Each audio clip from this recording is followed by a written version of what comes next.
పోటీలో భాగంగా ఓడిన వాళ్ళు గెలిచిన వాళ్ళు ఏది చెప్తే అదే వినాలనే రూల్ ప్రకారం గగన్ శరత్ చంద్రతో నువ్వు నీ కూతురు పుట్టినరోజు కాబట్టి ఈరోజు నీ చేతులతో తనని ఆశీర్వదించాలని చెప్పేసరికి అందరూ కలిసి శరత్ చంద్ర కుటుంబం మొత్తం కూడా గుడిలో ఎదురు చూస్తూ ఉంటారు. అప్పుడు గగన్ భూమి దగ్గరికి వచ్చి మీ నాన్న నీ కోసం గుడిలో నిన్ను ఆశీర్వదించడానికి రెడీగా ఉన్నాడు, తొందరగా వెళ్ళు భూమి అని చెప్పేసరికి భూమి చాలా సంతోషంతో గుడికి వెళ్తుంది. అక్కడికి వెళ్ళిన వాళ్ళ నాన్నని చూసి చాలా సంతోషపడి గుడిలో పక్కనే ఉన్న ప్లేట్లో అక్షింతలు తీసుకొని వాళ్ళ నాన్న చేతికిచ్చి నాన్న నన్ను ఆశీర్వదించని నాన్న అని శరత్చంద్ర చేతిలో పెట్టి శరత్చంద్ర కాళ్ళ మీద పడుతుంది.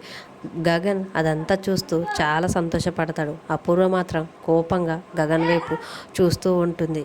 అప్పుడు శరత్చంద్ర గుడిలో అందరి సమక్షంలో అమ్మ భూమి పుట్టినరోజు శుభాకాంక్షలమ్మ, నువ్వు నిండు నూరేళ్ళు చల్లగా ఉండమ్మా అని భూమి ఇచ్చిన అక్షింతల్ని భూమి తలపై వేస్తూ ఆశీర్వదించేసరికి భూమి తన తండ్రి కాలు మొక్కుతూ ఉంటుంది. అప్పుడు శరత్చంద్ర భూమి పైకి లేమ్మా అని పైకి లేవదీసేసరికి భూమి చాలా సంతోషంతో థ్యాంక్ యూ నాన్న, చాలా థ్యాంక్ యూ అని చాలా సంతోషపడుతూ ఉంటుంటే శరత్చంద్ర భూమిని దీవించి అక్కడి నుంచి వెళ్ళిపోతాడు.